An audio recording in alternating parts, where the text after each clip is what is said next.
दोहरा दोनों दीर्घ सूर में अपर सिंह समुदाय, चले लरन के हेत को जै रण खेत बनाए। वाहिगुरु जी का खालसा, वाहिगुरु जी की फतेह। धन धन गुरुदेव जिस संग हर जपे, गुर कृपाल जपे ताप गुण सब छपे। ऐसे करण कारण दीन दयाल भगत वत्सल अनाथ नाथ जगत गुरु श्री गुरु ग्रंथ साहिब जी महाराज जी दे पावन पवित्र चरण कमलों विच इकत्र होई हाजरियां भर रही गुरु स्वरूप गुरु खालसा साध संगत धनता दे पात्र हो। जगत गुरु श्री गुरु नानक देव साहिब जी महाराज गरीब नवाज पातशाह जी दे विआह पुरब दा दिहाड़ा बहुत ही श्रद्धा भावना आस्था सत्कार सहित मना रहे। अज दे दिन सतगुरु गुरु नानक साहब जी महाराज जी का विआह बटाले की धरती ते सत्कारयोग माता माता सुलखणी जी नाल होया।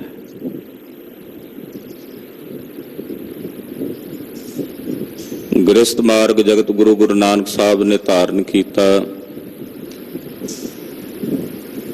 संसार दे लोकां दीयां जड़ियां धारनावां सन, मानतावां सन,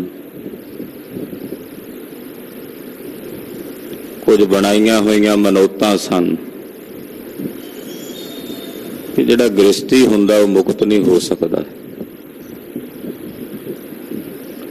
गृहस्थी बंधन च रहिंदा। पर मेरे पातशाह ने आप खुद अज दे दिन गृहस्थ मार्ग धारण करके संसार दे लोकां दी बनी हुई है जिहड़ी झूठी मनोत सी ओदा पुरजोर खंडन कीता।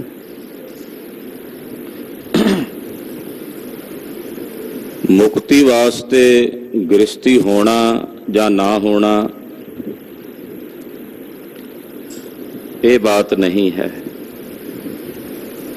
मोक्ष वास्ते साधना जरूरी है, वो गृहस्थी भी कर सकता।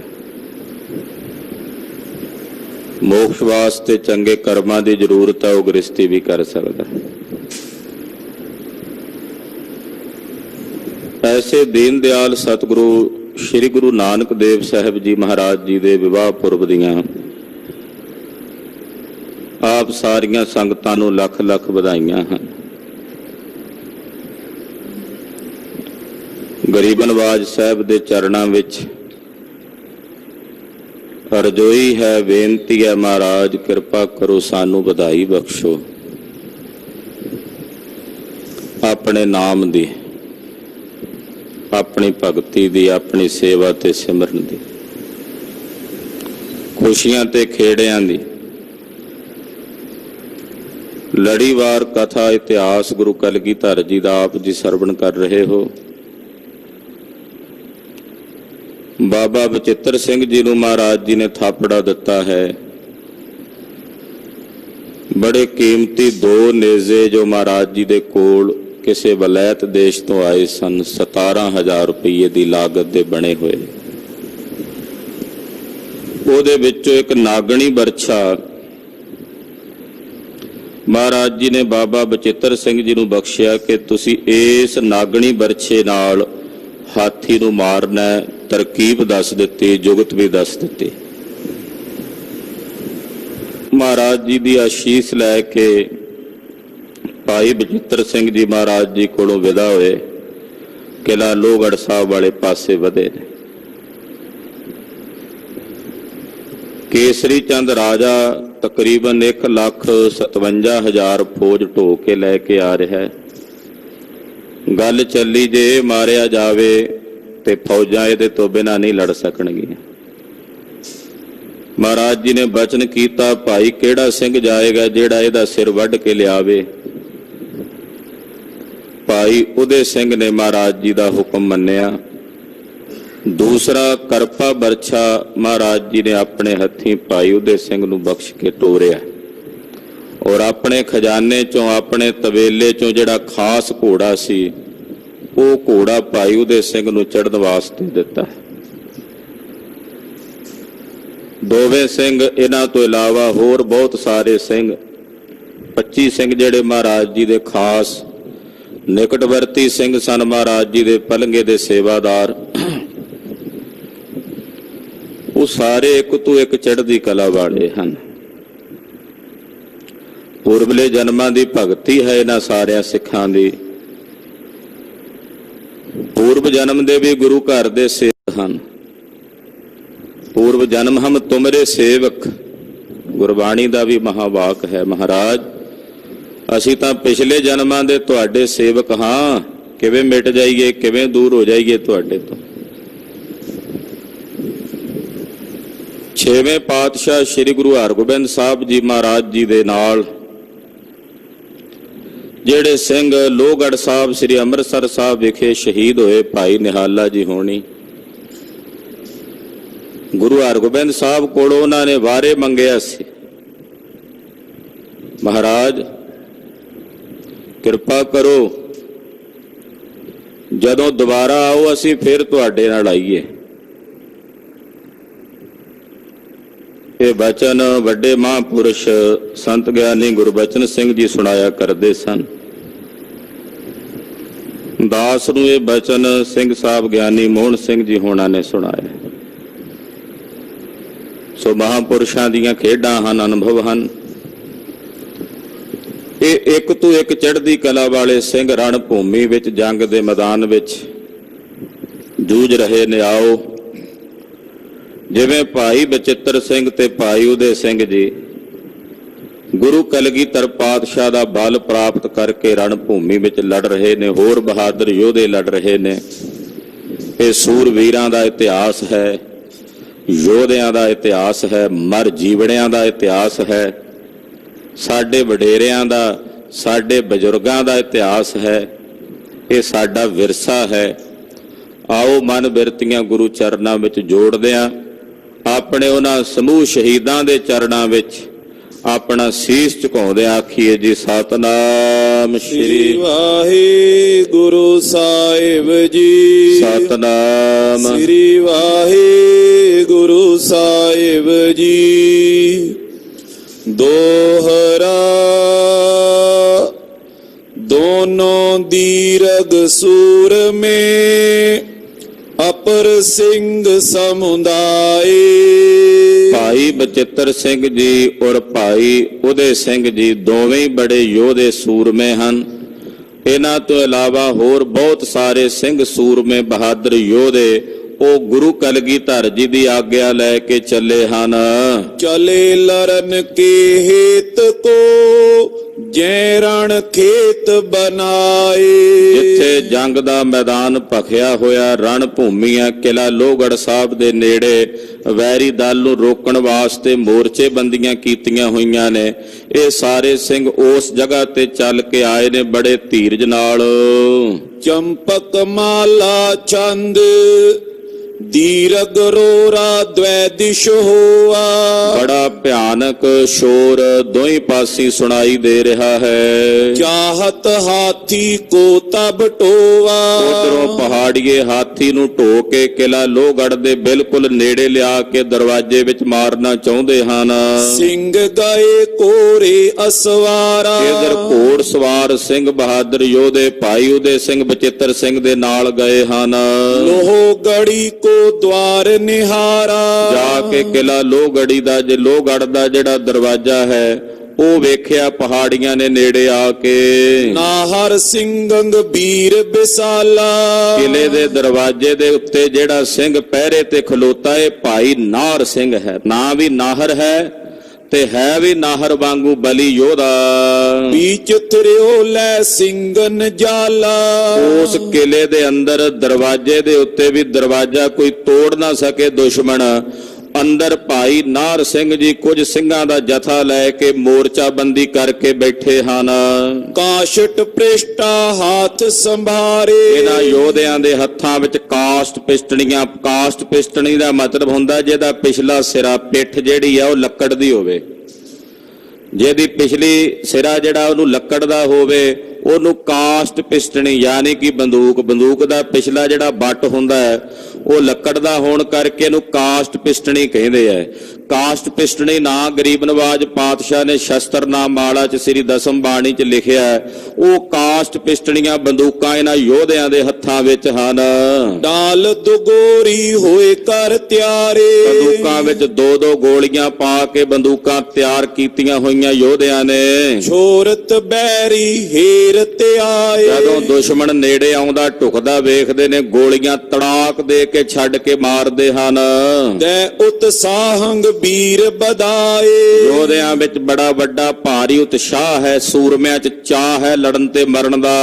ਸ਼੍ਰੀ ਪ੍ਰਭੂ ਏ ਰੱਖਿਆ ਕਰ ਪਾਈ। ਸਭ ਦੇ ਮਨ ਵਿੱਚ ਇਹੀ ਹੈ ਕਿ ਸਤਿਗੁਰੂ ਜੀ ਸਾਡੇ ਰਖਵਾਲੇ ਹਨ। ਸਤਿਗੁਰੂ ਜੀ ਸਾਡੀ ਰੱਖਿਆ ਕਰਨ ਵਾਲੇ ਹਨ।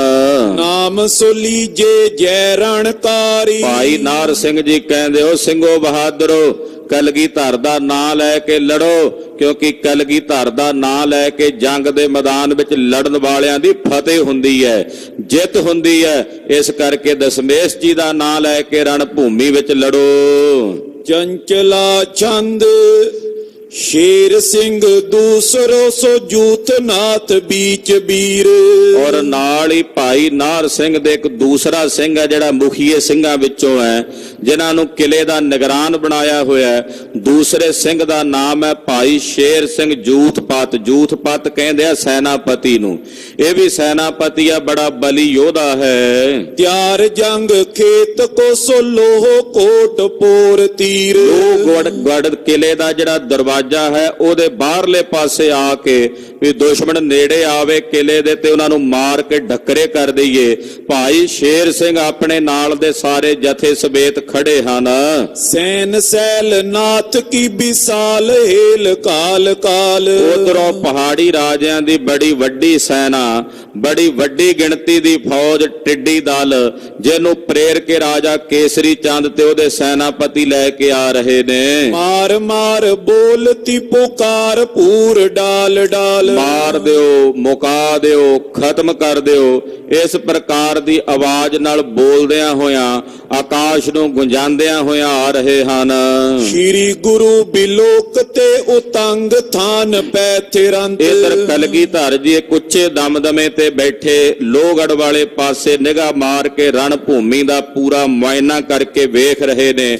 ਇੱਕ ਮਹਾਨ ਸੈਨਾਪਤੀ ਹੋ ਕੇ ਸਾਰੇ ਰਣ ਭੂਮੀ ਦੇ ਜੰਗ ਦੇ ਮੈਦਾਨ ਨੂੰ ਤੱਕ ਰਹੇ ਹਨ।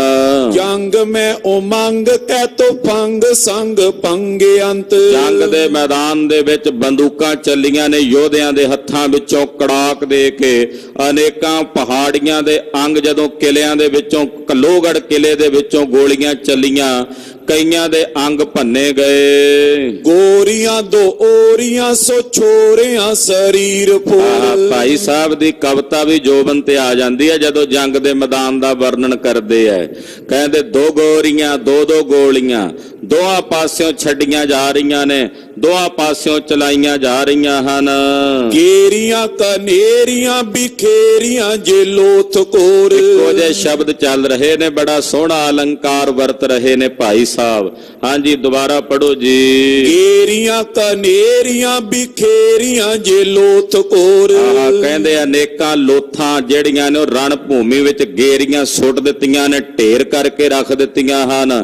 ਲੋਥਾਂ ਦੇ ਉੱਤੇ ਲੋਥ ਡਿੱਗ ਰਹੀ ਹੈ। ਮੁੰਡ ਤੁੰਡ ਟੂਟ ਗਏ ਪ੍ਰਚੰਡ ਹੀ ਕਮੰਡ ਕਾਲ। ਅਨੇਕਾਂ ਦੇ ਸਿਰ ਜਿਹੜੇ ਨੇ ਉਹ ਟੁੱਟ ਗਏ ਨੇ, ਜਿਹੜੇ ਘਮਾਸਾਨ ਜੰਗ ਕਰਨ ਵਾਸਤੇ ਬੜੇ ਘਮੰਡ ਨਾਲ ਆਏ ਹੋਏ ਸਨ, ਗਰੂਰ ਨਾਲ ਆਏ ਹੋਏ ਸੀ, ਉਹਨਾਂ ਦੇ ਸਿਰ ਟੁੱਟ ਕੇ ਜ਼ਮੀਨ ਤੇ ਜਾ ਪਏ। ਟੂਟ ਹੱਥ ਪਾਏਂਗੇ ਸੋ ਜੰਗ ਕੰਧ ਸ਼੍ਰੋਣ ਡਾਲ। ਕਿਸੇ ਦਾ ਹੱਥ ਟੁੱਟ ਗਿਆ ਗੋਲੀ ਨਾਲ, ਕਿਸੇ ਦੀ ਬਾਂਹ ਟੁੱਟ ਗਈ ਹੈ, ਕਿਸੇ ਦਾ ਸਿਰ ਟੁੱਟ ਗਿਆ, ਕਿਸੇ ਦੀ ਛਾਤੀ, ਕਿਸੇ ਦੀ ਲੱਤ, ਏਦਾਂ ਬਿਖਰ ਬਿਖਰ ਕੇ ਟੁਕੜੇ ਟੁਕੜੇ ਹੋ ਕੇ ਡਿੱਗ ਰਹੇ ਨੇ ਸੂਰਮੇ। ਨੈਣ ਕਾਨ ਨਾਕ ਓਟ ਗਰੀਵ ਪਾਲ ਸੀਸ ਲਾਗ। ਕਿਸੇ ਦੇ ਨੱਕ ਦੇ ਵਿੱਚ ਜਾ ਕੇ ਗੋਲੀ ਵੱਜਦੀ ਹੈ, ਕਿਸੇ ਦੇ ਕੰਨ ਵਿੱਚ, ਕਿਸੇ ਦੀ ਅੱਖ ਵਿੱਚ, ਕਿਸੇ ਦੇ ਮੂੰਹ ਵਿੱਚ, ਕਿਸੇ ਦੀ ਸਾਹ ਰਗ ਦੇ ਉੱਤੇ ਗਰਦਨ ਦੇ ਕੋਲ, ਕਿਸੇ ਦੇ ਮੋਢੇ ਵਿੱਚ, ਕਿਸੇ ਦੀ ਛਾਤੀ ਵਿੱਚ, ਕਿਸੇ ਦੇ ਪੇਟ ਵਿੱਚ, ਏਦਾਂ ਵੱਖੋ ਵੱਖਰੇ ਸਰੀਰ ਦੇ ਅੰਗਾਂ ਦੇ ਉੱਤੇ ਗੋਲੀਆਂ ਵੱਜਦੀਆਂ। ਕਿਸੇ ਦੇ ਮੱਥੇ ਦੇ ਉੱਤੇ ਗੋਲੀ ਵੱਜਦੀ ਹੈ। ਹੋਰ ਦੇਤ ਗੋਰੀਆਂ ਉਤਾਰ ਦੇਤ ਕਾਹੂ ਪਾਗ। ਗੋਲੀਆਂ ਨੇ ਆਖਰ ਮੋਟੀਆਂ, ਜਿਹਨੂੰ ਜਾ ਕੇ ਵੱਜਦੀਆਂ ਨੇ ਬਸ ਤੋੜ ਕੇ ਸੁੱਟ ਦਿੰਦੀਆਂ ਨੇ, ਟੁਕੜੇ ਕਰਕੇ ਸੁੱਟ ਦਿੰਦੀਆਂ ਹਨ। ਇਹੋ ਜੀਆਂ ਭਿਆਨਕ ਗੋਲੀਆਂ ਹਨ। ਸਵਈਆ ਬਾਨ ਸਟੇ ਸੱਟ ਛੂਟ ਚਲੇ। ਨਾਲ ਹੀ ਬੜੇ ਤਿੱਖੇ ਤੀਰ, ਸਟੇ ਸੱਟ ਦਾ ਮਤਲਬ ਹੈ ਬੜੀ ਛੇਤੀ, ਬੜੀ ਕਾਹਲੀ ਨਾਲ ਤੀਰ ਚੱਲ ਰਹੇ ਹਨ। ਗਨਬੀਰ ਕਟਾ ਕਟ ਹੋਣ ਲਗੇ। ਔਰ ਉਹਨਾਂ ਤੀਰਾਂ ਨਾਲ ਬਹੁਤ ਸਾਰੇ ਯੋਧੇ ਕਟਾ ਵੱਢ ਹੋ ਕੇ ਡਿੱਗਣ ਲੱਗੇ ਹਨ। ਨਾਦ ਚਟਾਪਟ ਉਠਤ ਦੀਰਗ। ਨਾਲ ਹੀ ਬੜੀ ਭਿਆਨਕ ਨਾਦ ਚਟਾਪਟ ਉੱਠਦੀ ਆ ਆਕਾਸ਼ ਵੱਲ। ਹੋਤ ਹਟਾ ਹਟ ਸੂਰ ਅਗੇ। ਜਿਹੜੇ ਅੱਗੇ ਆਉਂਦੇ ਸੂਰਮੇ ਇੱਕ ਵਾਰੀ ਪਿੱਛੇ ਨੂੰ ਹਟਣ ਲੱਗੇ ਨੇ ਪਹਾੜੀਆਂ ਦੇ, ਜਦੋਂ ਅੱਗੋਂ ਮਾਰ ਮਚੀ। ਈਕਨ ਪੀਕਨ ਮਾਰ ਮਚੀ। ਬੜੇ ਤਿੱਖੇ ਤੀਰਾਂ ਦੀ, ਬੜੇ ਤਿੱਖੇ ਤਲਵਾਰਾਂ ਦੀ ਮਾਰ ਅੱਗੋਂ ਮਚੀ ਹੈ। ਰਜ ਸ਼੍ਰੋਣ ਰਚੀ ਪਟ ਚੀਰ ਪਗੇ। ਜ਼ਮੀਨ ਸੂਰਮਿਆਂ ਦੇ ਲਹੂ ਨਾਲ ਰੰਗੀ ਗਈ ਆ। ਸੂਰਮਿਆਂ ਦੇ ਪਾਏ ਤਨਾਂ ਤੇ ਕੱਪੜੇ ਲਹੂ ਨਾਲ ਗਹਿ ਗੱਚ ਹੋ ਗਏ ਨੇ। ਸਰੀਰਾਂ ਤੇ ਪਾਏ ਕੱਪੜੇ ਖੂਨ ਦੇ ਨਾਲ ਭਰੇ ਹੋਏ ਲੱਥ ਪੱਥ ਏਦਾਂ ਪ੍ਰਤੀਤ ਹੁੰਦੇ ਹੈ, ਮਾਨੋ ਜਿਵੇਂ ਕਿਸੇ ਬਾਗ ਦੇ ਵਿੱਚ ਫੁੱਲ ਖਿੜੇ ਹੁਣ, ਫੁੱਲ ਖਿੜੇ ਜਣ ਬਾਗੀ ਬਾਣੇ ਯੋਧਿਆਂ। ਅੰਗਨ ਪੰਗ ਤੁਰੰਗ ਪਏ। ਕਈਆਂ ਘੋੜਿਆਂ ਦੇ ਅੰਗ ਭੰਗ ਹੋ ਗਏ ਨੇ, ਕਈ ਘੋੜੇ ਮਾਰੇ ਗਏ ਨੇ ਰਣ ਭੂਮੀ ਅੰਦਰ। ਕੈ ਪੇਟ ਫਟੇ ਰਣ ਖੇਤ ਡਿਗੇ। ਕਈ ਘੋੜਿਆਂ ਦੇ ਢਿੱਡ ਪਾੜ ਗਏ ਨੇ। ਵੱਡੀਆਂ ਗੋਲੀਆਂ ਜਦੋਂ ਦੋ ਦੋ ਗੋਲੀਆਂ ਇਕੱਠੀਆਂ ਵੱਜਦੀਆਂ ਨੇ, ਪੇਟ ਪਾੜ ਜਾਂਦੇ ਨੇ ਘੋੜਿਆਂ ਦੇ। ਉਹ ਫਟੇ ਹੋਏ ਪੇਟਾਂ ਦੇ ਨਾਲ ਘੋੜੇ ਵੀ ਰਣ ਭੂਮੀ ਵਿੱਚ ਡਿੱਗੇ ਪਏ ਹਨ। ਛੂਚ ਫਿਰੇ ਨਿਆਵਤ ਹੈ। ਕਈ ਘੋੜਿਆਂ ਦੇ ਮਾਲਕ ਮਾਰੇ ਗਏ ਨੇ, ਔਰ ਘੋੜੇ ਲਾਵੇਂ ਖਾਲੀ ਟੁਰੇ ਫਿਰਦੇ, ਹਿਣਕਦੇ ਫਿਰਦੇ, ਛਾਲਾਂ ਮਾਰਦੇ ਫਿਰਦੇ ਰਣ ਭੂਮੀ ਵਿੱਚ। ਹਾਕ ਪੁਕਾਰਤ ਹੈ ਕੈ ਕੋ। ਤੇ ਕਈ ਰਣ ਭੂਮੀ ਵਿੱਚ ਡਿੱਗੇ ਹੋਏ ਪੁਕਾਰਦੇ ਨੇ। ਕਈ ਘੋੜਿਆਂ ਨੂੰ ਹੱਕ ਹੱਕ ਕੇ ਖਿੱਚ ਕੇ ਜਿਹੜਾ ਕੋਈ ਘੋੜਾ ਕਿਸੇ ਦਾ ਮਾਰਿਆ ਜਾਂਦਾ ਹੈ, ਉਹ ਲਾਵਾਂ ਘੋੜਾ ਫਿਰਦਾ ਵੇਖ ਕੇ ਉਹਨੂੰ ਹੱਕਦੇ ਨੇ, ਆਪਣੇ ਕੋਲ ਸੱਦਦੇ ਨੇ ਚੜ੍ਹਨ ਵਾਸਤੇ। ਭਾਰਤ ਦੂਸਰ ਹੋਤ ਪਇਓ। ਕਹਿੰਦੇ ਮਹਾਭਾਰਤ ਦਾ ਜੰਗ ਹੋਇਆ ਸੀ, ਜਿਹਦੇ ਚ ਬੜਾ ਭਿਆਨਕ ਘਮਾਸਾਨ ਹੋਇਆ ਸੀ। ਕਹਿੰਦੇ ਏਦਾਂ ਜਾਪਦਾ ਵੀ ਇਹ ਵੀ ਕੋਈ ਭਾਰਤ ਦਾ ਹੀ ਜੰਗ ਚੱਲਿਆ ਹੈ, ਔਰ ਇਹਦੇ ਵਿੱਚ ਵੀ ਭਿਆਨਕ ਮਾਰ ਮਚ ਰਹੀ ਹੈ। ਫਰਕ ਇਹਨਾਂ ਕਿ ਇਹ ਜੰਗ ਕੇਵਲ ਧਰਮ ਯੁੱਧ ਵਾਸਤੇ ਲੜਿਆ ਜਾ ਰਿਹਾ ਹੈ। ਜਨ ਮਾਰ ਮਰੇ ਕੈਠਾਂ ਪੱਟ ਦੋ। ਦੋਹਾਂ ਪਾਸਿਆਂ ਦੇ ਸੂਰਮੇ ਮਾਰ ਰਹੇ ਨੇ ਇੱਕ ਦੂਜੇ ਨੂੰ, ਇੱਕੋ ਜਗ੍ਹਾ ਤੇ ਖਲੋਤੇ ਹੋਏ। ਧੂਲ ਉੱਡੀ ਅੰਧਕਾਰ ਪਇਓ ਵੱਡ। ਆਕਾਸ਼ ਵਿੱਚ ਘੱਟਾ ਉੱਡਿਆ, ਮਿੱਟੀ ਉੱਡੀ, ਅੰਧਕਾਰ ਛਾ ਗਿਆ ਸਾਰੇ ਆਕਾਸ਼ ਅੰਦਰ। ਤੂੰ ਮੁੱਠਿਓ ਜਨ ਬਾਰ ਦੋ।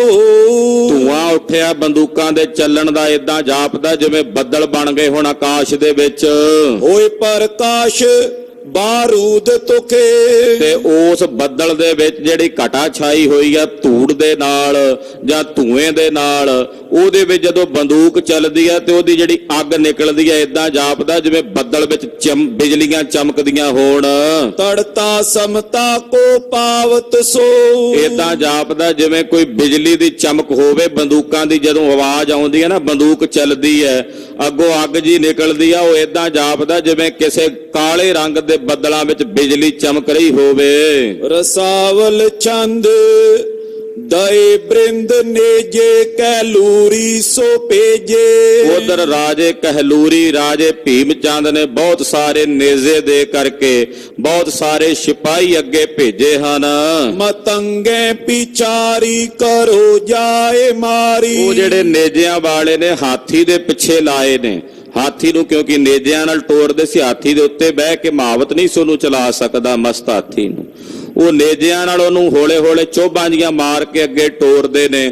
ਆਲੇ ਦੁਆਲੇ ਕਈ ਨੇਜੇ ਜਿਹੜੇ ਫੜ ਕੇ ਆ ਰਹੇ ਨੇ, ਹਾਥੀ ਨੂੰ ਪ੍ਰੇਰ ਕੇ ਅੱਗੇ ਲਿਜਾ ਰਹੇ ਨੇ। ਕਿਤੇ ਹੋਏ ਦਾਏ ਦੀਜੈ ਚੋਕ ਜਾਏ। ਔਰ ਜਾ ਕੇ ਅੱਧੇ ਕ ਨੇਜੇ ਬਾਜ ਜਿਹੜੇ ਨੇ ਉਹ ਹਾਥੀ ਦੇ ਸੱਜੇ ਪਾਸੇ ਖਲੋ ਕੇ ਉਹਨੂੰ ਚੋਭ ਮਾਰਦੇ ਨੇ ਅੱਗੇ ਟੁਰਨ ਲਈ। ਕਿਤੇ ਬਾਮ ਪਾਏ ਥੇਰੋ ਜਾਏ ਰਾਸੇ। ਭੀਮ ਚੰਦ ਨੇ ਆਖਿਆ ਕੁਝ ਨੇਜਿਆਂ ਵਾਲੇ ਖੱਬੇ ਪਾਸੇ ਖਲੋ ਕੇ ਹਾਥੀ ਨੂੰ ਚੋਭ ਦੇ ਕੇ ਚੋਭਾ ਮਾਰ ਕੇ ਉਹਨੂੰ ਸਿੱਧਾ ਟੋਰਨਾ ਹੈ। ਜਹਾਂ ਕੋਟ ਪੋਰਾ ਚਲੇ ਤਾਏ ਠੋਰਾ। ਉਸ ਜਗ੍ਹਾ ਤੇ ਹਾਥੀ ਨੂੰ ਲੈ ਜਾਓ ਜਿੱਥੇ ਕਿਲੇ ਲੋਹਗੜ੍ਹ ਦਾ ਦਰਵਾਜ਼ਾ ਹੈ, ਬਸ ਉੱਥੇ ਤੱਕ ਢੋ ਕੇ ਉਹਨੂੰ ਲੈ ਕੇ ਜਾਣਾ ਹੈ। ਹਟੇ ਨਾਏ ਜੈਸੇ ਕਰੋ ਕਾਰ ਤੈਸੇ। ਇਹੋ ਜੀ ਕਾਰ ਕਰੋ, ਇਹੋ ਜਿਹਾ ਕੰਮ ਕਰੋ ਵੀ ਹਾਥੀ ਉੱਥੋਂ ਮੁੜ ਕੇ ਨਾ ਆਵੇ, ਸਿੱਧਾ ਦਰਵਾਜ਼ੇ ਦੇ ਵਿੱਚ ਜਾ ਕੇ ਸਿਰ ਮਾਰੇ ਤੇ ਦਰਵਾਜ਼ਾ ਤੋੜ ਦੇਵੇ। ਸੋਨੀ ਪੂਪ ਬਾਨੀ ਕਰੇ ਸਾਵਧਾਨੀ। ਰਾਜੇ ਭੀਮ ਚੰਦ ਦਾ ਹੁਕਮ ਸੁਣ ਕੇ ਸਾਰੇ ਸਿਪਾਹੀਆਂ ਨੇ ਪੂਰੀ ਸਾਵਧਾਨੀ ਕੀਤੀ ਹੈ। ਹਾਥੀ ਨੂੰ ਪ੍ਰੇਰਨ ਵਾਸਤੇ ਜਿਹੜੇ ਸਿਆਣੇ ਚੋਬਦਾਰ ਸਨ, ਯਾਨੀ ਕਿ ਬਰਛਿਆਂ ਵਾਲੇ, ਉਹਨਾਂ ਨੂੰ ਟੋਰ ਦਿੱਤਾ ਹਾਥੀ ਦੇ ਕੋਲ। ਬੜੋ ਫੀਲ ਪ੍ਰੇਰਾ ਮਹਾਮਤ ਕੇਰਾ। ਵੱਡਾ ਹਾਥੀ ਪ੍ਰੇਰਿਆ ਜਿਹੜਾ ਬੜਾ ਮਸਤ ਹੈ, ਸ਼ਰਾਬ ਦੇ ਨਸ਼ੇ ਵਿੱਚ ਮਸਾਲੇ ਦੇ ਕੇ ਪਾਗਲ ਕੀਤਾ ਹੋਇਆ ਹੈ। ਮਨੋ ਸੈਲ ਸ਼੍ਰਿੰਗੰ ਚਲਿਓ ਯੋਮ ਤੰਗੰ। ਏਡਾ ਉੱਚਾ ਏਡਾ ਬਲੀ ਹਾਥੀ ਆ, ਮਾਨੋ ਜਿਵੇਂ ਕੋਈ ਪਹਾੜ ਦਾ ਸਿਖਰ ਹੀ ਟੁਰਿਆ ਜਾਂਦਾ ਹੋਵੇ, ਜਿਵੇਂ ਮਾਨੋ ਕੋਈ ਬੜਾ ਵੱਡਾ ਪਹਾੜ ਹੀ ਆ ਜਿਹੜਾ ਟੁਰਿਆ ਜਾਂਦਾ ਹੋਵੇ, ਪਹਾੜ ਦੀ ਚੋਟੀ ਦਿਸਦਾ ਹੈ ਹਾਥੀ। ਫੁੰਕਾਰੇ ਕਰਾਲਾ ਮਹਾ ਓਜ ਵਾਲਾ। ਬੜੇ ਬਲ ਵਾਲਾ ਤੇ ਉੱਚੀ ਉੱਚੀ ਚਿੰਗਾਰਦਾ ਹੈ, ਫੁੰਕਾਰੇ ਮਾਰਦਾ, ਨਸ਼ੇ ਦੇ ਵਿੱਚ ਬੜੇ ਬਲ ਨਾਲ ਭਰਿਆ ਹੋਇਆ ਹਾਥੀ ਮਸਤ। ਸੋ ਨੇਜ਼ਾਨ ਪ੍ਰੇਰਾ ਚਿੰਗਾਰੇ ਬਡੇਰਾ। ਜਿਹੜੇ ਉਹ ਨੇਜਿਆਂ ਵਾਲੇ ਨੂੰ ਨੇਜੇ ਮਾਰ ਕੇ ਉਹਨੂੰ ਪ੍ਰੇਰਦੇ ਆ, ਚੋਭਾਂ ਜੀਆਂ ਤਿੱਖੀਆਂ ਜੀਆਂ ਸੂਲਾਂ ਜੀਆਂ ਨੇ ਉਹਨਾਂ ਦੇ ਹੱਥ ਵਿੱਚ, ਉਹ ਮਾਰਦੇ ਨੇ ਜਦੋਂ, ਤੇ ਹਾਥੀ ਉੱਚੀ ਆਵਾਜ਼ ਵਿੱਚ ਚਿੰਗਾੜਦਾ ਤੇ ਰੋਸ ਵਿੱਚ ਗੁੱਸੇ ਵਿੱਚ ਆਉਂਦਾ। ਕਨੀ ਕੈਫ ਪਾਨੀ ਚਲਿਓ ਅਗਰਥਾਨੀ। ਕੈਫ ਨਾਮ ਹੁੰਦਾ ਸ਼ਰਾਬ ਦਾ, ਜਿਹਨੂੰ ਬਹੁਤ ਜ਼ਿਆਦਾ ਸ਼ਰਾਬ ਪਿਆ ਕੇ ਨਸ਼ੇੜੀ ਕੀਤਾ ਹੋਇਆ, ਉਹਨੂੰ ਸੱਜੇ ਖੱਬਿਓਂ ਪ੍ਰੇਰ ਕੇ ਲੈ ਕੇ ਜਾ ਰਹੇ ਨੇ ਨੇਜਿਆਂ ਵਾਲੇ। ਪਧਾਂਤੀ ਹਜ਼ਾਰੇ ਮਿਲੇ ਹੈ ਪਿਛਾਰੇ। ਉਹਦੇ ਪਿਛਲੇ ਪਾਸੇ ਹਜ਼ਾਰਾਂ ਦੀ ਗਿਣਤੀ 'ਚ ਪੈਦਲ ਸੂਰਮੇ ਜਾ ਰਹੇ ਹਨ। ਤੁਰੰਗੇ ਨਚਾਏ ਪਏ ਬਾਮ ਦਾਏ। ਨਾਲ ਹੀ ਸੱਜੇ ਖੱਬੇ ਘੋੜ ਸਵਾਰ ਜਾ ਰਹੇ ਨੇ ਆਪਣੇ ਘੋੜਿਆਂ ਨੂੰ ਨਚਾਉਂਦਿਆਂ ਹੋਇਆਂ। ਭੁਜੰਗ ਪ੍ਰਿਆਦ ਚੰਦ ਚਲਿਓ ਕੇਸਰੀ ਚੰਦ ਲੀਨੀ ਕਮਾਨਾ। ਇਧਰ ਰਾਜਾ ਕੇਸਰੀ ਚੰਦ ਵੀ ਨਾਲ ਚੱਲਿਆ, ਇਹਦੇ ਹੱਥ ਵਿੱਚ ਬੜੀ ਕਠੋਰ ਕਮਾਨ ਹੈ। ਗਏ ਬਾਨ ਤੀਕੇ ਗੁਨੰ ਸੰਦੀਤਾਨਾ। ਬੜੇ ਤਿੱਖੇ ਤੀਰ ਪੱਥੇ ਵਿੱਚ ਪਾਏ ਨੇ, ਉਹਨਾਂ ਨੂੰ ਤੰਦੀ ਤੇ ਚਾੜ ਕੇ ਚਲਾਉਂਦਾ ਹੈ। ਪ੍ਰਹਾਰੇ ਚਲੇ ਸਾਮੂਹੇ ਕੋਟ ਪੋਰਾ। ਔਰ ਤੀਰਾਂ ਨੂੰ ਸਾਹਮਣੇ ਚਲਾਉਂਦਾ ਹੋਇਆ ਤੀਰਾਂ ਦਾ ਮੀਂਹ ਵਰਸਾਉਂਦਾ ਰਾਜਾ ਕੇਸਰੀ ਚੰਦ ਕਿਲਾ ਲੋਹਗੜ੍ਹ ਦੇ ਸਨਮੁਖ ਜਾ ਰਿਹਾ ਹੈ। ਕਰੀ ਹਾਲ ਉਲੰਗ ਪਰਿਓ ਪੂਰ ਰੋਰਾ। ਬੜਾ ਹਲਾ ਚਲੀ ਕੀਤੀ ਹੋਈ ਆ, ਹੱਲਾ ਦੇ ਰਹੇ ਨੇ, ਚਲੋ ਛੇਤੀ ਛੇਤੀ ਚਲੋ, ਛੇਤੀ ਚੱਲ ਕੇ ਕਿਲਾ ਜਿੱਤ ਲਓ। ਏਦਾਂ ਰੋਲਾ ਪਾਉਂਦਾ ਕੇਸਰੀ ਚੰਦ ਵੱਧ ਕੇ ਆ ਰਿਹਾ ਕਿਲਾ ਲੋਹਗੜ੍ਹ ਵੱਲ। ਪਇਓ ਭੀਮ ਚੰਦੰ ਕੀਤੀ ਦੂਰ ਪਾਛੇ। ਰਾਜਾ ਭੀਮ ਚੰਦ ਬਾਵਾ ਪਿਛਲੇ ਪਾਸੇ ਦੂਰ ਖਲੋਤਾ, ਉਹਨੂੰ ਪਤਾ ਵੀ ਅੱਗੇ ਨਹੀਂ ਜਾਣਾ ਮੇਰੇ ਲਈ ਉਚਿਤ, ਉਹ ਪਿਛਲੇ ਪਾਸੇ ਹੀ ਖਲੋਤਾ ਹੋਇਆ, ਅੱਗੇ ਵੱਧ ਕੇ ਨਹੀਂ ਆਉਂਦਾ। ਫਤਿਹ ਕੋਟ ਕਹਿ ਇਮੰ ਚੀਤ ਬਾਂਚੇ। ਭੀਮ ਚੰਦ ਦੇ ਮਨ 'ਚ ਬਾਂਛਾ ਹੈ ਜਿਹੜੀ ਉਹਦੇ ਮਨ 'ਚ ਹੀ ਰਹਿ ਜਾਣੀ ਹੈ ਕਿ ਕਿਲਾ ਲੋਹਗੜ੍ਹ ਬਸ ਅੱਜ ਜਿੱਤ ਲੈਣਾ ਰਾਜੇ ਕੇਸਰੀ ਚੰਦ ਨੇ। ਅੱਜ ਜੇ ਕਿਲਾ ਲੋਹਗੜ੍ਹ ਮਾਰ ਲਿਆ, ਜਿੱਤ ਲਿਆ, ਤੇ ਆਨੰਦਪੁਰ ਸਾਹਿਬ 'ਚ ਸਿੱਧਾ ਜਾ ਪ੍ਰਵੇਸ਼ ਕਰਾਂਗੇ, ਫਿਰ ਨਹੀਂ ਸਾਨੂੰ ਕੋਈ ਰੋਕ ਸਕਦਾ, ਟਕਾ ਸਕਦਾ। ਕਟੋਚੀ ਹੰਡੂਰੀ ਹੋਤੇ ਔਰ ਰਾਜੇ। ਨਾਲ ਰਾਜਾ ਕਟੋਚੀਆ, ਰਾਜਾ ਹੰਡੂਰੀਆ ਵੀ ਰਾਜੇ ਭੀਮ ਚੰਦ ਦੇ ਨਾਲ ਨੇ ਪਿੱਛੇ।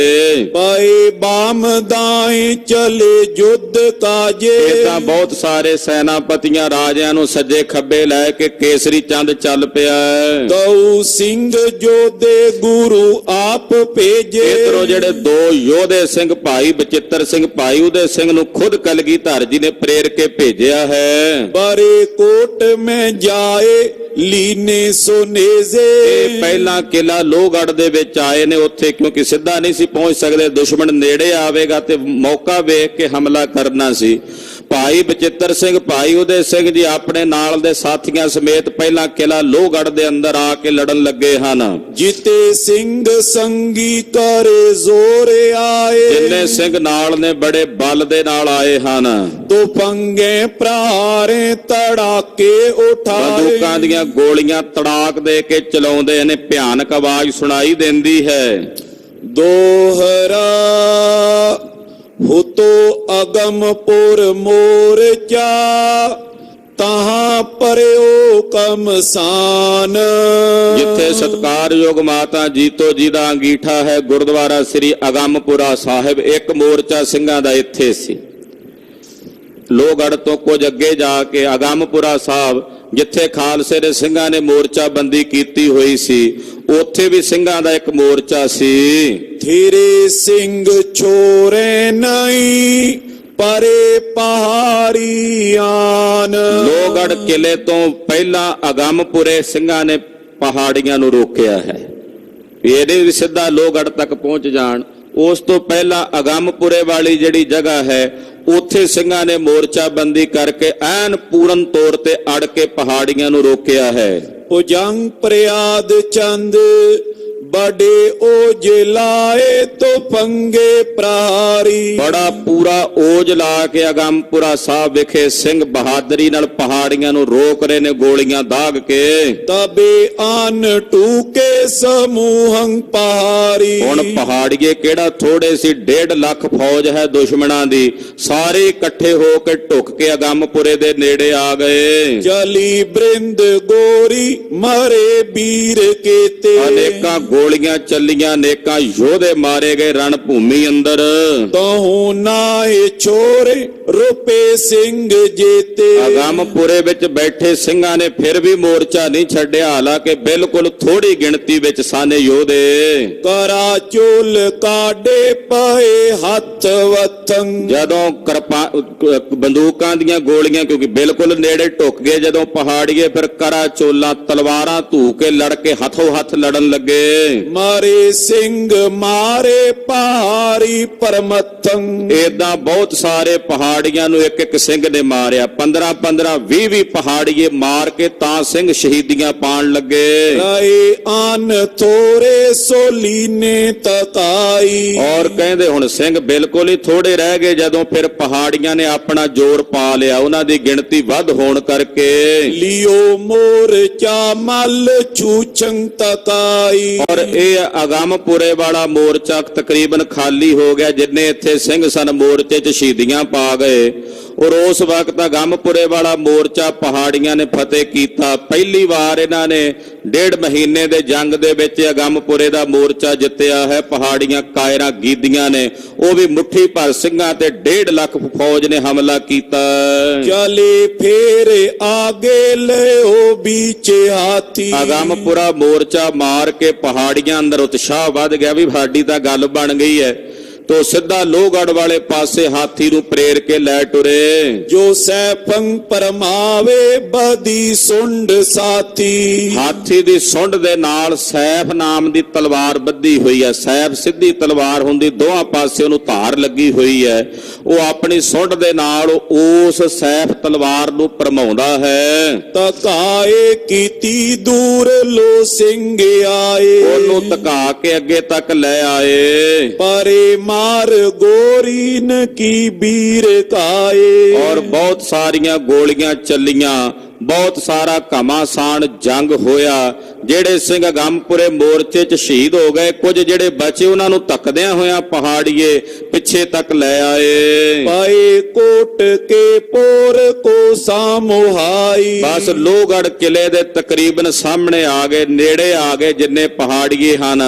ਰਾਜਾ ਕੇਸਰੀ ਚੰਦ ਤੇ ਇਹਦਾ ਜਿਹੜਾ ਝੂਲਦਾ ਮਸਤ ਹਾਥੀ ਹੈ। ਚਲੇ ਬਾਨ ਗੋਰੀ ਮਹਾ ਤੂਮ ਪਾਈ। ਕਿਲਾ ਲੋਹਗੜ੍ਹ ਦੇ ਦਰਵਾਜ਼ੇ ਦੇ ਬਾਹਰ ਥੋੜੀ ਜੀ ਦੂਰੀ ਤੇ, ਨਾਲ ਹੀ ਕਿਲੇ ਦਾ ਦਰਵਾਜ਼ਾ ਥੋੜੀ ਦੂਰੀ ਤੇ ਬਾਹਰ ਹੀ ਸਿੰਘਾਂ ਨੇ ਆ ਕੇ ਮੋਰਚੇ ਲਾ ਕੇ ਪਹਾੜੀਆਂ ਨੂੰ ਰੋਕਿਆ। ਭਿਆਨਕ ਘਮਾਸਾਨ ਜੰਗ ਚੱਲਿਆ, ਗੋਲੀਆਂ ਤੇ ਤੀਰ ਚੱਲੇ ਹਨ।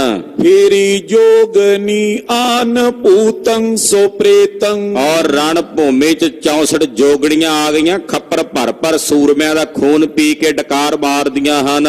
पखे मास हारी महाजंग खेत। ਮਾਸ ਖਾਣ ਵਾਲੀਆਂ ਮਾਸ ਖਾਂਦੀਆਂ ਨੇ, ਏਦਾਂ ਭਿਆਨਕ ਘਮਾਸਾਨ ਜੰਗ ਦਾ ਮੰਜ਼ਰ ਬਣ ਰਿਹਾ ਹੈ। प्रमे गृद्ध बृंदंग रड़े कंक बंक। ਬਹੁਤ ਸਾਰੀਆਂ ਗਿੱਧਾਂ ਜੰਗ ਦੇ ਮੈਦਾਨ ਦੇ ਵਿੱਚ ਫਿਰਦੀਆਂ, ਆਕਾਸ਼ ਵਿੱਚ ਉੱਡਦੀਆਂ ਦਿਸਦੀਆਂ ਨੇ, ਇੱਲਾਂ ਦਿਸਦੀਆਂ ਨੇ, ਕਾਂ ਦਿਸਦੇ ਨੇ, ਸੂਰਮਿਆਂ ਦਾ ਮਾਸ ਭਖ ਰਹੇ ਨੇ ਪੰਛੀ।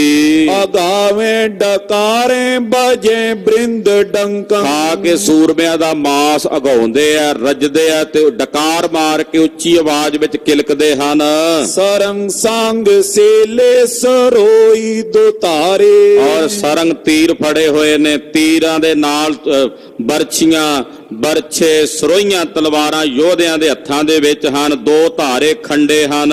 लगे अंग पंगे परे वीर मारे। ਜਿਹਦੇ ਸਰੀਰ ਤੇ ਸ਼ਸਤਰ ਜਾਂ ਅਸਤਰ ਵੱਜਦੇ ਨੇ, ਸਰੀਰ ਭੰਗ ਹੁੰਦੇ ਨੇ, ਯਾਨੀ ਕਿ ਟੁਕੜੇ ਟੁਕੜੇ ਹੁੰਦੇ, ਵੀਰ ਯੋਧੇ ਸਰੀਰਾਂ ਨੂੰ ਤੁੜਾ ਕੇ ਜੰਗ ਭੂਮੀ 'ਚ ਡਿੱਗਦੇ ਨੇ, ਮਾਰੇ ਜਾਂਦੇ ਹਨ। चलियो मत हाथी जबे पोरे आयो। ਉਧਰੋਂ ਮਸਤ ਹਾਥੀ ਜਿਹੜਾ ਉਹ ਝੂਲਦਾ ਹੋਇਆ ਜਦੋਂ ਲੋਹਗੜ੍ਹ ਕਿਲੇ ਦੇ ਨੇੜੇ, ਦਰਵਾਜ਼ੇ ਦੇ ਨੇੜੇ ਢੁਕਿਆ, तकेले सबे सिंह यों जोर पायो। ਅੱਗੋਂ ਇਹੋ ਜਿਹਾ ਪਹਾੜੀਆਂ ਨੇ ਜ਼ੋਰ ਪਾਇਆ, ਜਿਹੜੇ ਸਿੰਘ ਦਰਵਾਜ਼ੇ ਤੇ ਲੜ ਰਹੇ ਸੀ ਨਾ ਬਾਹਰ, ਉਹਨਾਂ ਨੂੰ ਧੱਕ ਕੇ ਇੱਕ ਵਾਰੀ ਪਿੱਛੇ ਨੂੰ ਲੈ ਗਏ ਪਹਾੜੀਏ, ਕਿਉਂਕਿ ਹਾਥੀ ਬੜਾ ਭਿਆਨਕ ਬਲੀ ਹੈ।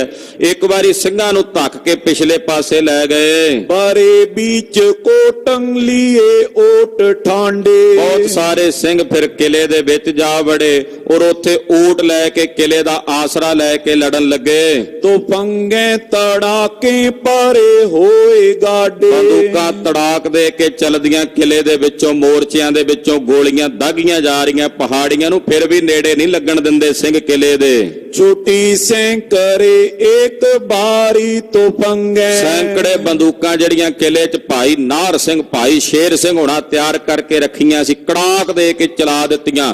ਦੜ ਦੜ ਦੜ ਕਰਕੇ ਇੱਕ ਵਾਰੀ ਜਿਹੜੇ ਪਹਾੜੀਏ ਨੇੜੇ ਆਏ, ਵਿਛ ਗਏ ਜ਼ਮੀਨ ਦੇ ਉੱਤੇ। ਫੋਟੇ ਤੁੰਡ ਮੁੰਡੇ ਲਿਟੇ ਜਿਉਂ ਮਲੰਗੇ। ਕਹਿੰਦੇ ਭੰਨ ਕੇ ਰੱਖ ਦਿੱਤੇ, ਸਿਰ ਉਹਨਾਂ ਦੇ ਤੋੜ ਕੇ ਰੱਖ ਦਿੱਤੇ, ਔਰ ਜੰਗ ਦੇ ਮੈਦਾਨ ਵਿੱਚ ਏਦਾਂ ਡਿੱਗੇ ਪਏ ਨੇ ਜਿਵੇਂ ਕੋਈ ਮਲੰਗ ਡਿੱਗਾ ਪਿਆ ਹੁੰਦਾ ਭੰਗ ਖਾ ਕੇ। ਹਜ਼ਾਰਾਂ ਪਰੇ ਮਾਰ ਗੋਰੀ ਨ ਹੋਈ। ਹਜ਼ਾਰਾਂ ਦੀ ਮਾਰ ਮਚੀ ਆ, ਗੋਲੀਆਂ ਇੰਨੀਆਂ ਚੱਲੀਆਂ, ਸੈਂਕੜੇ ਪਹਾੜੀਏ ਜਿਹੜੇ ਇਕੱਠੇ ਹੀ ਮੂੰਹ ਘੱਟ ਕੇ, ਕਿਉਂਕਿ ਪਿੱਛੇ ਗਮਪੁਰਾ ਮੋਰਚਾ ਮਾਰਿਆ ਸੀ ਇਹਨਾਂ ਨੇ, ਇਹਨਾਂ ਆਖਿਆ ਵੀ ਅੱਗੇ ਵੀ ਏਦਾਂ ਹੀ ਅਸੀਂ ਜਿੱਤ ਲੈਣਾ ਲੋਹਗੜ੍ਹ, ਤੇ ਮੂੰਹ ਤਾਣੇ ਹੋ ਕੇ ਦੌੜੇ ਆਂਦੇ, ਭੰਨ ਕੇ ਰੱਖ ਦਿੱਤੇ ਬਥਾੜ ਇਹਨਾਂ ਦੇ ਸਿੰਘਾਂ ਨੇ।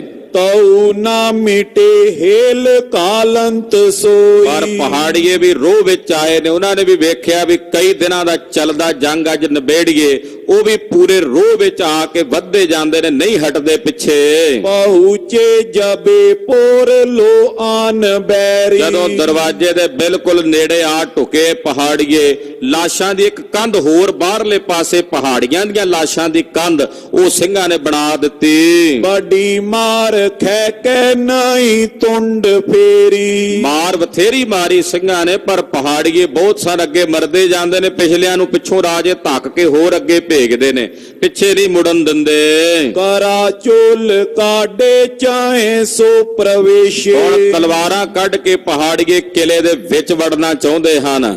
ਦਿਓ ਟੋਏ ਹਾਥੀ ਪ੍ਰਹਾਰੇ ਵਿਸ਼ੇਸ਼ੇ। ਔਰ ਹਾਥੀ ਨੂੰ ਪ੍ਰਹਾਰ ਕਰਕੇ ਨਾ ਨੇਜਿਆਂ ਨਾਲ, ਬਰਛਿਆਂ ਨਾਲ ਉਹਨੂੰ ਕਿਲੇ ਦੇ ਕੋਲ ਢੋ ਕੇ ਲੈ ਕੇ ਆਉਂਦੇ, ਦਰਵਾਜ਼ੇ ਦੇ ਕੋਲ।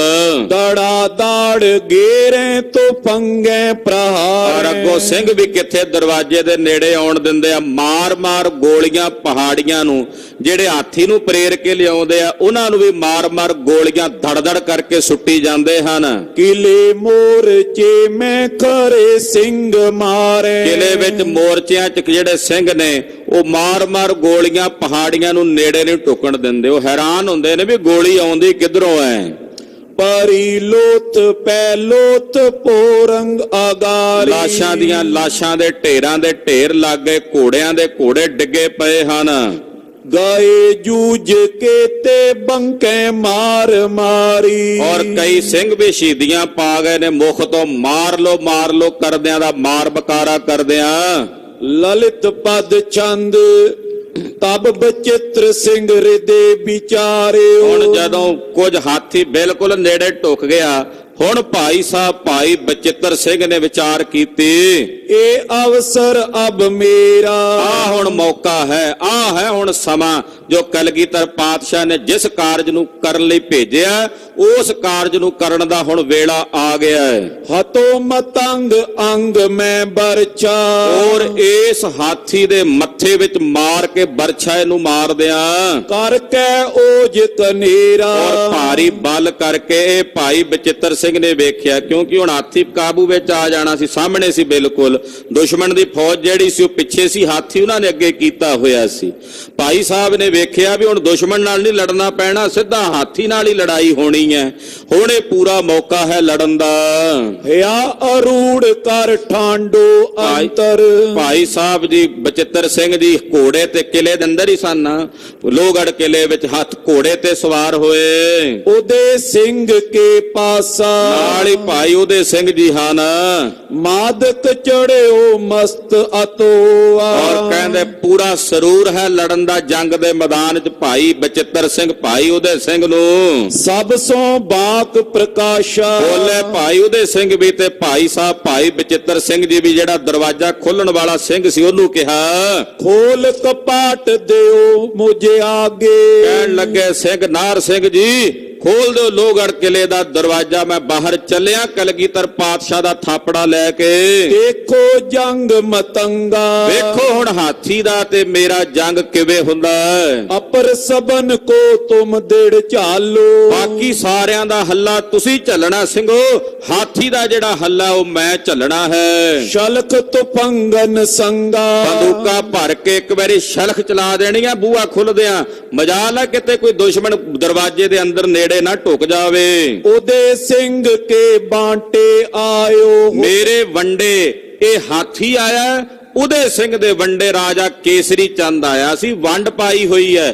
ਮੇਰੇ ਵੰਡੇ ਹਾਥੀ ਹੈ ਔਰ ਕੇਸਰੀ ਚੰਦ ਭਾਈ ਉਹਦੇ ਸਿੰਘ ਦੇ ਵੰਡੇ ਆਇਆ। ਅਤੇ ਕੇਸਰੀ ਚੰਦਾ। ਉਹਦੇ ਸਿੰਘ ਕੇਸਰੀ ਚੰਦ ਨੂੰ ਮਾਰੇਗਾ। ਐਸੀ ਕਰੋ ਮਾਰ ਮਿਲ ਸਿੰਘੋ। ਬਹਾਦਰੋ ਯੋਧਿਓ ਸਿੰਘੋ, ਗੁਰੂ ਕੇ ਲਾਲੋ, ਇਹੋ ਜੀ ਮਾਰ ਮਾਰੋ, ਇਹੋ ਜਿਹਾ ਜੰਗ ਲੜੋ। ਤਰ ਪਰ ਤਰ ਹੋਏ ਬ੍ਰਿੰਦਾ। ਬਸ ਧਾੜੀ ਧੜ ਦਿਸਦੇ ਹੁਣ ਜੰਗ ਦੇ ਮੈਦਾਨ 'ਚ, ਪਹਾੜੀਆਂ ਦੀਆਂ ਲਾਸ਼ਾਂ ਹੀ ਲਾਸ਼ਾਂ ਹੋਣ। ਇਸ ਕਹਿ ਕਰ ਕਪਾਟ ਖੁਲਵਾਏ। ਇਦਾਂ ਕਹਿ ਕੇ ਭਾਈ ਬਚਿੱਤਰ ਸਿੰਘ ਜੀ ਨੇ ਗੜੀ ਦਾ ਜਿਹੜਾ ਛੋਟਾ ਦਰਵਾਜ਼ਾ ਉਹ ਖੁਲਾਇਆ ਹੈ। ਯਾ ਕੀ ਬਾਗ ਉਠਾਈ। ਆਪਣੇ ਘੋੜੇ ਦੀ ਬਾਗ ਢਿੱਲੀ ਛੱਡੀ, ਉਹਨੂੰ ਟੋਰਿਆ।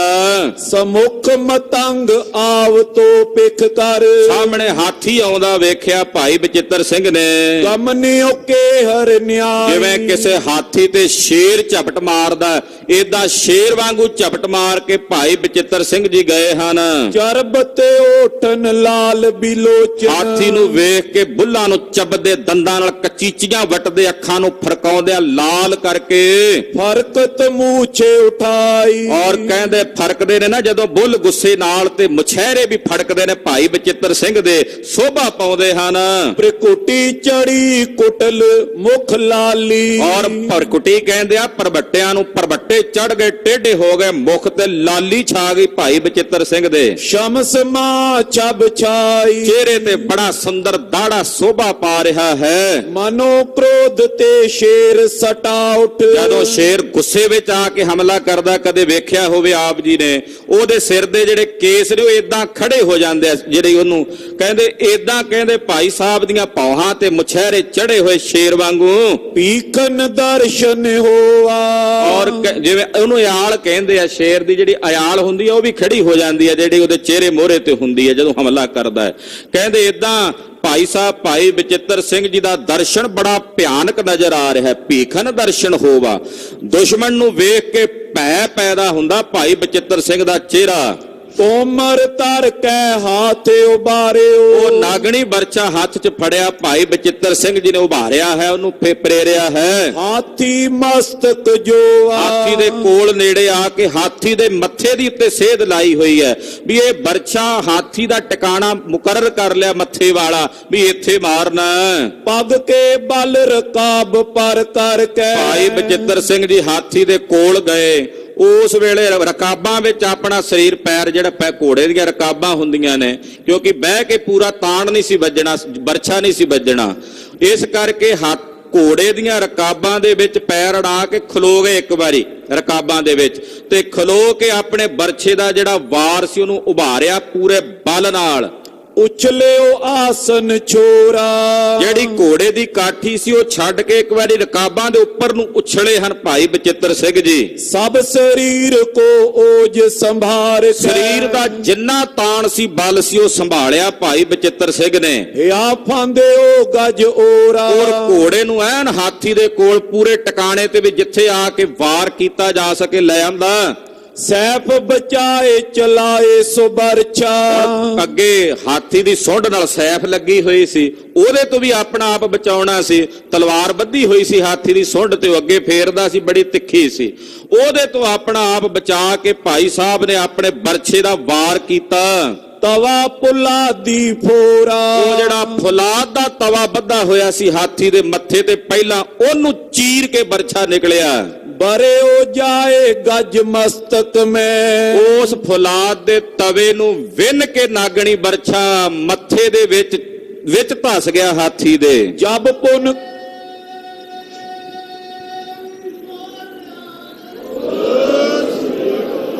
ਜਬ ਪੁਨ ਕਰ ਜੁਗ ਕਰ ਜ਼ੋਰਾ। ਤੇ ਕਹਿੰਦੇ ਜਦੋਂ ਮੱਥੇ ਦੇ ਵਿੱਚ ਧਸ ਗਿਆ ਨਾ, ਤੇ ਪਿੱਛੋਂ ਬਾਬਾ ਜੀ ਨੇ ਦੋਵੇਂ ਹੱਥ ਏਦਾਂ ਬਰਛੇ ਦੇ ਨਾਲ ਦੋਵੇਂ ਹੱਥ ਲਾ ਕੇ ਪੂਰਾ ਜ਼ੋਰ ਲਾ ਕੇ ਅੰਦਰ ਧਸਾਇਆ ਉਸ ਬਰਛੇ ਨੂੰ। ਕਰਿਓ ਤਸਾਵਨ ਪ੍ਰਵਸ਼ਿਓ ਐਸੇ। ਤੇ ਕਹਿੰਦੇ ਜਦੋਂ ਪਿਛਲੇ ਪਾਸੋਂ ਪੂਰਾ ਦੋ ਹੱਥਾਂ ਨਾਲ ਤਾਣ ਲਾ ਕੇ ਵੀ ਬਰਛਾ ਜਿਹੜਾ ਹੈ ਉਹ ਨਾਗਣੀ ਬਰਛਾ ਉਸ ਹਾਥੀ ਦੇ ਮੱਥੇ ਦੇ ਵਿੱਚ ਧਸਾਇਆ ਹੈ। ਕਹਿੰਦੇ ਵੇਖ ਕੇ ਏਦਾਂ ਉਪਮਾ ਆਉਂਦੀ ਹੈ ਮੈਨੂੰ। ਭਾਈ ਸਾਹਿਬ ਭਾਈ ਸੰਤੋਖ ਸਿੰਘ ਜੀ ਕਹਿੰਦੇ ਆ ਜਦੋਂ ਬਰਛਾ ਹਾਥੀ ਦੇ ਮੱਥੇ ਵਿੱਚ ਧਸਿਆ, ਅੱਖ ਦੇ ਵਿੱਚ ਨਹੀਂ ਸੀ ਮਾਰਿਆ, ਮੱਥੇ ਦੇ ਵਿੱਚ ਮਾਰਿਆ, ਤੇ ਮੱਥੇ ਦੇ ਵਿੱਚ ਜਦੋਂ ਧਸਿਆ ਹੈ ਉਹ ਬਰਛਾ, ਤੇ ਕਹਿੰਦੇ ਵੇਖ ਕੇ ਭਾਈ ਸਾਹਿਬ ਕਹਿੰਦੇ ਮੈਨੂੰ ਏਦਾਂ ਉਪਮਾ ਆਉਂਦੀ ਆ। ਸੁਣੋ ਭਾਈ, ਉਪਮਾ ਕਹੋ ਬਣਾਈ। ਮੈਂ ਉਪਮਾ ਬਣਾ ਕੇ ਦੱਸਦਾ ਹਾਂ ਵੀ ਕਿਵੇਂ ਧਸਿਆ ਹੈ ਉਹ ਬਰਛਾ ਹਾਥੀ ਦੇ ਮੱਥੇ ਵਿੱਚ। ਕਰੋਚ ਸੈਲ ਮੈਂ ਜਿਮ ਸ਼ਿਵ ਨੰਦਨ। ਕਹਿੰਦੇ ਜਿਵੇਂ ਕਰੋਚ ਸੈਲ ਨਾਮ ਦਾ ਇੱਕ ਬੜਾ ਵੱਡਾ ਦੈਂਤ ਸੀ, ਉਹਦੇ ਵਿੱਚ ਸ਼ਿਵ ਨੰਦਨ ਕਾਰਤਕੇ ਨੇ ਬਰਛੀ ਮਾਰ ਤਸਾਈ। ਬਰਛੀ ਮਾਰ ਕੇ ਉਹਦੇ ਵਿੱਚ ਧਸਾ ਦਿੱਤੀ ਸੀ। ਬਾਸ਼ਕ ਕਿਦੋਂ ਬੇਗ ਫਣ ਦੀਰਗ। ਕਹਿੰਦੇ ਜਾਂ ਇਸ ਤਰ੍ਹਾਂ ਕਹਿ ਲਈਏ ਵੀ ਬਾਸ਼ਕ ਨਾਗ ਬੜੇ ਵੱਡੇ ਫਣ ਵਾਲਾ, ਜਿਹਦਾ ਵੱਡਾ ਫਣ ਹੋਵੇ ਤੇ ਬੜਾ ਦੀਰਘ ਲੰਮਾ ਹੋਵੇ। ਬਿਨਤਾ ਸੁਤ ਕੇ ਤਰਾਸਾ। ਬਾਸ਼ਕ ਨਾਗ ਬਿਨਤਾ ਸੁਤ ਕਹਿੰਦੇ ਨੇ ਗਰੜ ਨੂੰ। ਗਰੜ ਨੂੰ ਵੇਖ ਕੇ ਜਿਵੇਂ ਡਰ ਕੇ ਉਹ ਬਾਸ਼ਕ ਨਾਗ ਦੇਖ ਰੰਦਰ ਗਿਰ ਬਿਖੇ ਪ੍ਰਵੇਸ਼ਾ। ਭਾਈ ਸੰਤੋਖ ਸਿੰਘ ਵਰਗਾ ਸੂਰਮਾ ਇਹੋ ਜਿਹਾ ਕਵੀ ਨਹੀਂ ਜੰਮਣਾ ਗੁਰੂ ਖਾਲਸਾ ਜੀ, ਪ੍ਰਣਾਮ ਹੈ। ਕੈਸੀਆਂ ਸੁੰਦਰ ਉਦਾਹਰਨਾਂ ਦੇ ਕੇ ਸਮਝਾ ਰਹੇ, ਉਪਮਾ ਕੈਸੀ ਸੁੰਦਰ ਦਿੰਦੇ ਆ। ਕਹਿੰਦੇ ਜਿਵੇਂ ਬਾਸ਼ਕ ਨਾਗ ਗਰੜ ਨੂੰ ਵੇਖ ਕੇ, ਕਿਉਂਕਿ ਗਰੜ ਸੱਪਾਂ ਦਾ ਦੁਸ਼ਮਣ ਹੈ, ਗਰੜ ਨੂੰ ਵੇਖ ਕੇ ਬਾਸ਼ਕ ਨਾਗ ਜਿਵੇਂ ਕਿਸੇ ਕੰਦਰ ਦੇ ਵਿੱਚ, ਕਿਸੇ ਖੁੱਡ ਦੇ ਵਿੱਚ ਵੜ ਜਾਂਦਾ ਹੈ, ਭਾਈ ਸਾਹਿਬ ਭਾਈ ਬਚਿੱਤਰ ਸਿੰਘ ਦੀ ਨਾਗਣੀ ਇਸੇ ਤਰ੍ਹਾਂ ਇਸ ਹਾਥੀ ਦੇ ਮੱਥੇ ਵਿੱਚ ਵੜ ਗਈ ਹੈ, ਇਦਾਂ ਜਿਵੇਂ ਕੋਈ ਸੱਪ ਖੁੱਡ 'ਚ ਪ੍ਰਵੇਸ਼ ਕਰਦਾ ਹੈ। ਨੈ ਪੁਨ ਬਦਨ ਨਿਕਾਸਾ। ਔਰ ਕਹਿੰਦੇ ਮੁੜ ਕੇ ਉਹਨੇ ਆਪਣਾ ਮੂੰਹ ਬਾਹਰ ਨਾ ਕੱਢਿਆ ਹੋਵੇ, ਇਦਾਂ ਜਾਪਦਾ ਹੈ ਮਨੋ ਇੰਦਰ ਕਰ ਕ੍ਰੋਧ ਬਿਲੰਦੈ। ਜਾਂ ਇਸ ਤਰ੍ਹਾਂ ਕਹਿ ਲਈਏ ਵੀ ਇੰਦਰ ਨੇ ਬੜਾ ਵੱਡਾ ਭਾਰੀ ਕ੍ਰੋਧ ਕਰਕੇ ਲੀਨ ਰੁਦਰੰ ਤੇ ਸੂਲੰਗ। ਸ਼ਿਵ ਜੀ ਕੋਲੋਂ ਤਰਸੂਲ ਲਿਆ ਹੋਵੇ। ਗਿਰ ਕੋ ਹਤਿਓ ਬਦਨ ਕੇ ਹਿਤ ਕਰ। ਔਰ ਪਹਾੜ ਨੂੰ ਮਾਰਨ ਵਾਸਤੇ ਮਾਰਿਆ ਹੋਵੇ। ਅਸ ਉਪਮਾ ਅਨਕੂਲੰ। ਤੇ ਕਹਿੰਦੋ ਵਿੱਚ ਧਸ ਜੇ, ਏਦਾਂ ਦੀ ਉਪਮਾ ਵੇਖ ਕੇ ਆਉਂਦੀ ਆ ਭਾਈ ਬਚਿੱਤਰ ਸਿੰਘ ਦੀ ਨਾਗਣੀ ਉਸ ਝੂਲਦੇ ਹੋਏ ਮਸਤ ਹਾਥੀ ਦੇ ਮੱਥੇ 'ਚ ਪ੍ਰਵੇਸ਼ ਕੀਤੀ ਹੋਈ। ਪੁਨ ਤੋਂ ਮਰ ਕੋ ਦੋਨੋਂ ਕਰ ਸੋ। ਕਹਿੰਦੇ ਜਦੋਂ ਬਰਛੀ ਵਿੱਚ ਗਈ ਨਾ ਉਹ ਨਾਗਣੀ, ਉਸ ਵੇਲੇ ਪਿਛਲੇ ਪਾਸਿਓਂ ਬਾਬਾ ਜੀ ਨੇ ਪੂਰਾ ਹੱਥਾਂ ਦੇ ਨਾਲ ਪੱਬਾਂ ਦੇ ਉੱਤੇ ਖਲੋਤੇ ਆ ਘੋੜੇ ਦੀਆਂ ਰਕਾਬਾਂ ਦੇ ਵਿੱਚ, ਤੇ ਸਰੀਰ ਖੜਾ ਕੀਤਾ ਹੋਇਆ, ਕਾਠੀ ਤੋਂ ਉੱਪਰ ਉੱਠੇ ਹੋਏ ਨੇ। ਸਰੀਰ ਵੀ ਬਲਵਾਨ ਸੀ, ਉੱਚਾ ਲੰਮਾ ਕੱਦ ਸੀ।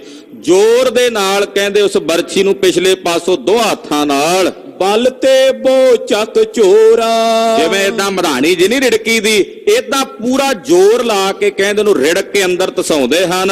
ਖੈਂਚ ਨਿਕਾਸਿਓ ਸ਼੍ਰੋਣਤ ਲਿਪਟਿਓ, ਕਹਿੰਦੇ ਬਰਛੀ ਵੇਖੀ ਹੁਣੀ ਆਪ ਜੀ ਨੂੰ ਨਾਗਣੀ, ਜਿਹੜੀ ਸ੍ਰੀ ਤਖਤ ਕੇਸਗੜ੍ਹ ਸਾਹਿਬ ਤੇ ਸੁਭਾਏਮਾਨ ਹੈ, ਉਹਦਾ ਅੱਧੇ ਨਾਲੋਂ ਜ਼ਿਆਦਾ ਫਲ ਕਹਿੰਦੇ ਉਹਦੇ ਮੱਥੇ ਦੇ ਵਿੱਚ ਧਸਾ ਦਿੱਤਾ। ਔਰ ਫੇਰ ਉਹਨੂੰ ਖਿੱਚ ਕੇ ਦੋ ਹੱਥਾਂ ਨਾਲ ਬਾਹਰ ਕੱਢਿਆ।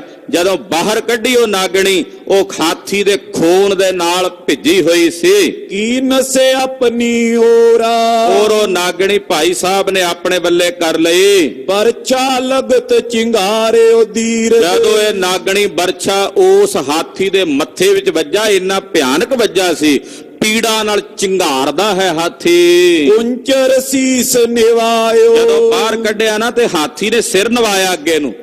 ਜਦੋਂ ਬਾਹਰ ਕੱਢੀ ਨਾ ਬਰਛੀ ਭਾਈ ਸਾਹਿਬ ਨੇ, ਤੇ ਹਾਥੀ ਨੇ ਦਰਦ ਨਾਲ ਥੱਲੇ ਸਿਰ ਨਵਾਇਆ ਬਾਬਾ ਬਚਿੱਤਰ ਸਿੰਘ ਜੀ ਵੱਲ।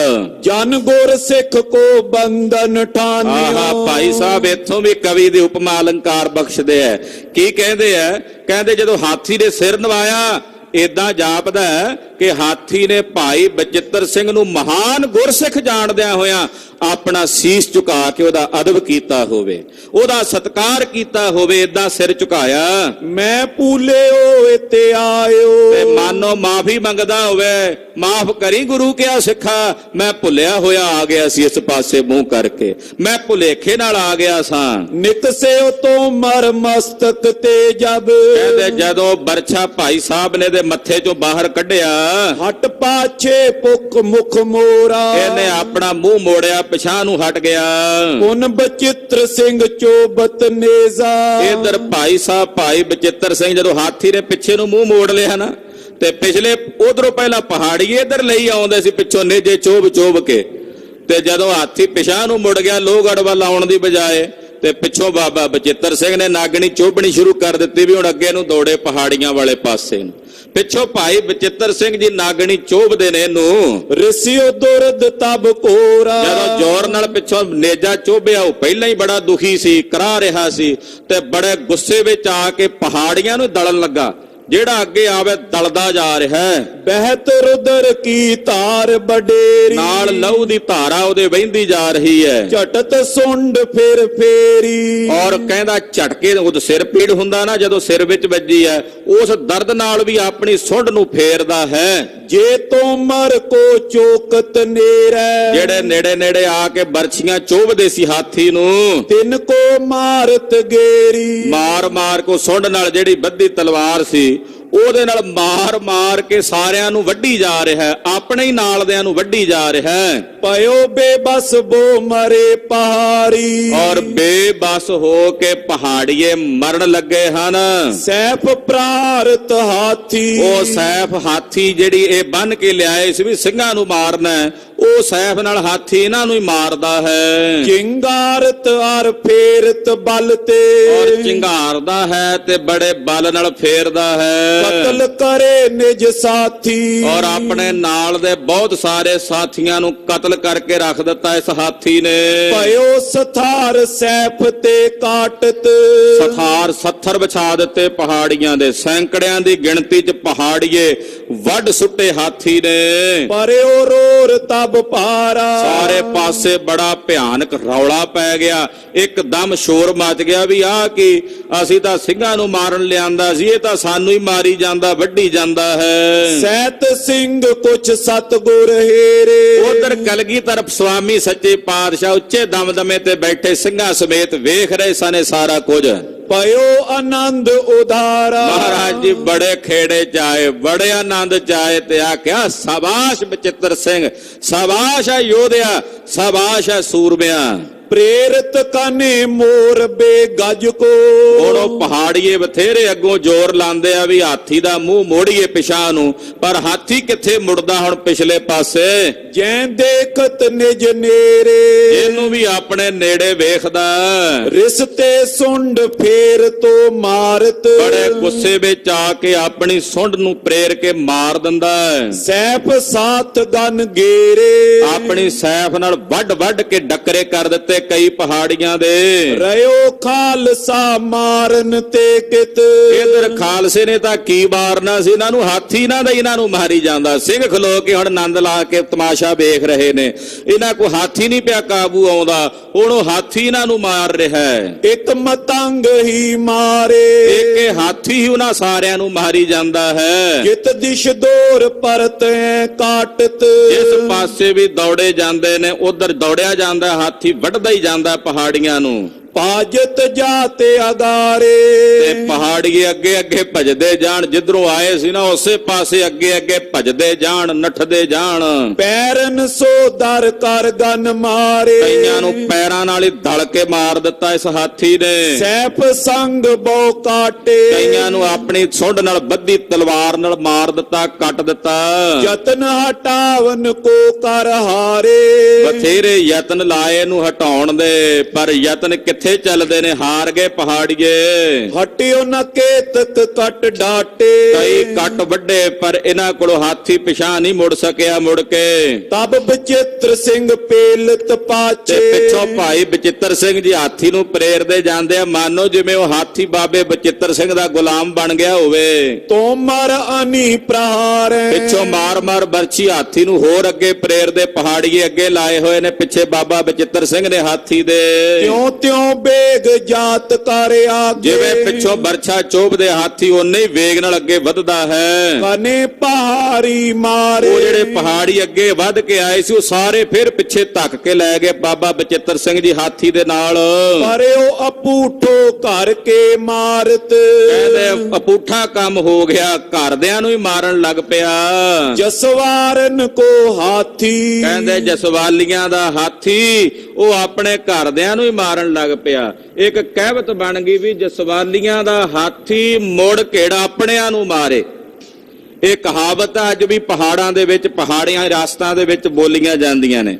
ਕਿਹਾ ਜਾਂਦਾ ਹੈ ਜਸਵਾਲੀਆਂ ਜਿਹੜਾ ਆਪਣੇ ਘਰ ਦਾ ਹੀ ਹੋਵੇ ਤੇ ਘਰਦਿਆਂ ਦਾ ਹੀ ਪੈਰ ਵੱਢਣ ਲੱਗ ਪਏ ਨਾ, ਉਹਦੇ ਲਈ ਇਹ ਕਹਾਵਤ ਸੁਣਾਉਂਦੇ ਆ, ਜਸਵਾਲੀਆਂ ਦਾ ਹਾਥੀ ਮੁੜ ਘੇੜ ਆਪਣਿਆਂ ਨੂੰ ਹੀ ਮਾਰੇ।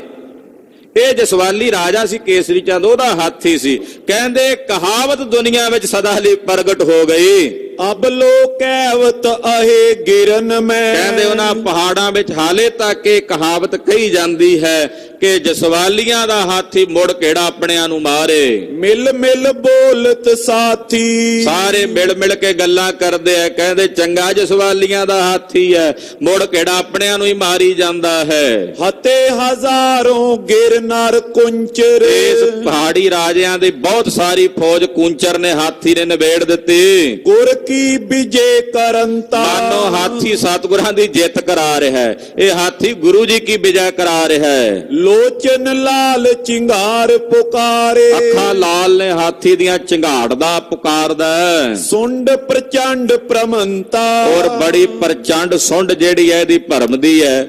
ਦੱਸਿਆ ਜਾਂਦਾ ਹੈ ਕਿ ਹਾਥੀ ਜਦੋਂ ਮਾਰਦਿਆਂ ਮਾਰਦਿਆਂ ਬਹੁਤ ਸਾਰੇ ਪਹਾੜੀਆਂ ਨੂੰ ਪਿੱਛੇ ਧੱਕ ਕੇ ਲੈ ਗਿਆ, ਨਿਕਲ ਕੇ ਜੰਗਲ 'ਚ ਜਾ ਕੇ ਇਹਨੇ ਆਪਣਾ ਸਰੀਰ ਛੱਡ ਦਿੱਤਾ, ਇੰਨਾ ਭਿਆਨਕ ਜ਼ਖਮ ਹੋਇਆ ਸੀ। ਸੋ ਭਾਈ ਸਾਹਿਬ ਭਾਈ ਬਚਿੱਤਰ ਸਿੰਘ ਜੀ ਨੇ ਗੁਰੂ ਪਾਤਸ਼ਾਹ ਜੀ ਦੀ ਦਇਆ ਨਾਲ, ਮਹਾਰਾਜ ਜੀ ਦੇ ਦਿੱਤੇ ਬਲ ਨਾਲ ਇਸ ਹਾਥੀ ਦੇ ਉੱਤੇ ਵਿਜੈ ਪ੍ਰਾਪਤ ਕੀਤੀ ਹੈ। ਭਾਈ ਉਹਦੇ ਸਿੰਘ ਦੀ ਵਾਰੀ ਆਈ ਹੈ, ਉਹ ਕਥਾ ਆਪ ਜੀ ਅਗਲਿਆਂ ਪ੍ਰਸੰਗਾਂ 'ਚ ਸੁਣੋਗੇ। ਗਰੀਬ ਨਵਾਜ ਸਾਹਿਬ ਜੀ ਦਾ ਪਵਿੱਤਰ ਪਾਵਨ ਇਤਿਹਾਸ ਕਥਨ ਕਰਦਿਆਂ ਹੋਈਆਂ ਭੁੱਲਾਂ ਚੁੱਕਾਂ ਦੀ ਖੇਮਾ। ਵਾਹਿਗੁਰੂ ਵਾਹਿਗੁਰੂ ਵਾਹਿਗੁਰੂ ਵਾਹਿਗੁਰੂ वाहिगुरु वाहिगुरु वाहिगुरु वाहिगुरु ਵਾਹਿਗੁਰੂ ਵਾਹਿਗੁਰੂ ਵਾਹਿਗੁਰੂ ਵਾਹਿਗੁਰੂ वाहिगुरु वाहिगुरु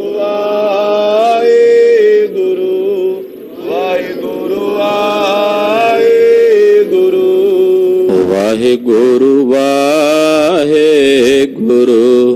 ਵਾਹਿਗੁਰੂ ਵਾਹਿਗੁਰੂ ਵਾਹਿਗੁਰੂ ਵਾਹਿਗੁਰੂ ਵਾਹਿਗੁਰੂ